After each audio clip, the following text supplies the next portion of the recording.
So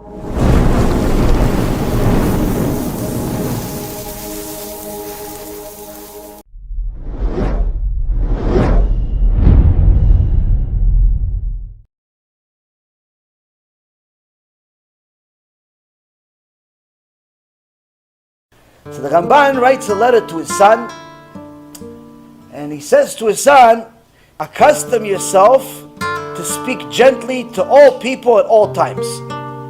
Now the Ramban, as we went over in the last few shurim, he didn't use words for no reason. Every word is calculated. Literally, every single word is calculated. First and foremost, he tells us to accustom yourself. Prepare to deal with your problem before the problem arrives. If you're going to manage a family, a business, a relationship of some kind, you have to know already ahead of time. That relationship, that business, that family will have problems, will have ups and downs. It happens. That's life. A life with no problems is called death. Life that's alive has problems.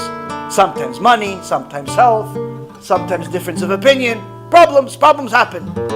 So the Ramban says, accustom yourself.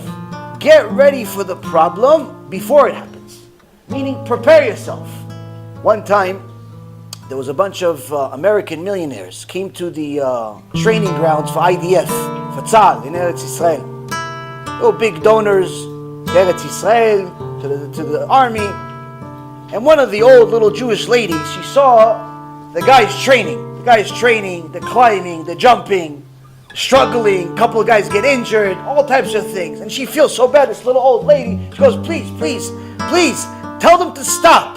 Tell them to stop. So the general looks at her and goes, why? She says, I'm willing to write a check right now, she says. I'm willing to write a check right now, $2 million. $2 million, I'll write your check right now. Just instead of giving them all these mountains to climb, just make it a flat ground so they can walk nicely.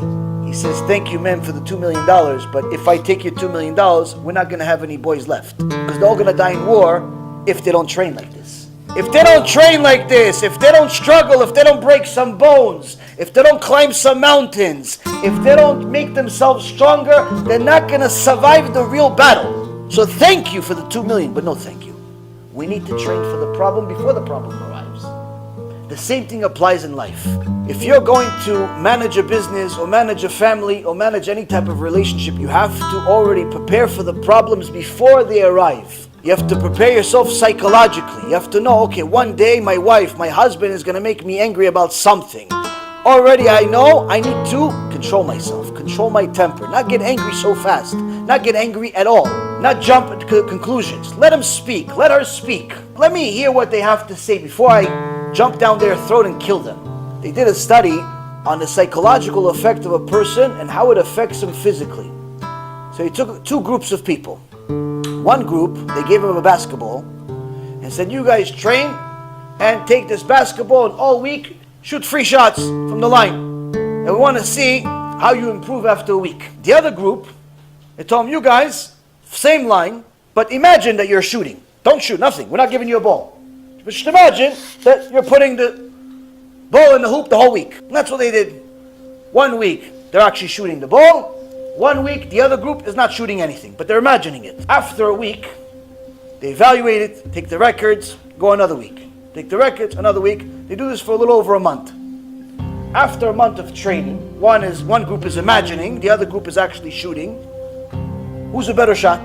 The ones that are shooting the ball? Wrong. The ones that are shooting the ball are not good. The ones that imagined are good.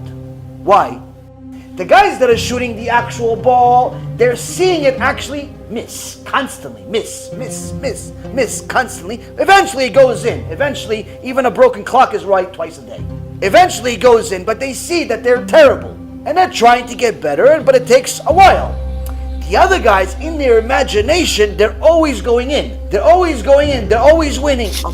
I'm winning. He thinks he's Michael Jordan by the end of the month. So finally they actually gave him a real ball, since in his imagination, that's actually how it was.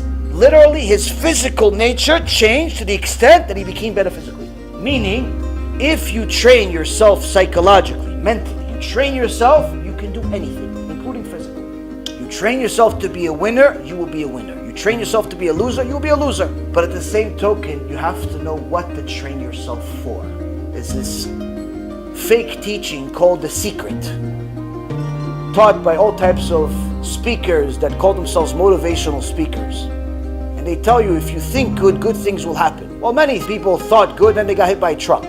Some people thought they're going to win the lotto, but then they got cancer instead. A lot of people think good, but it doesn't necessarily always happen. Meaning, you have to know what to train yourself for, you have to know what to think. And the Ramban says, yes, you're supposed to think. Yes, you're supposed to train, but train for things that are within your ability, things that actually mean something. Train yourself to change your attitude. Train yourself to change your nature so you don't overreact, you don't underreact, you don't take things in a certain way that's incorrect. Learn how to behave under pressure.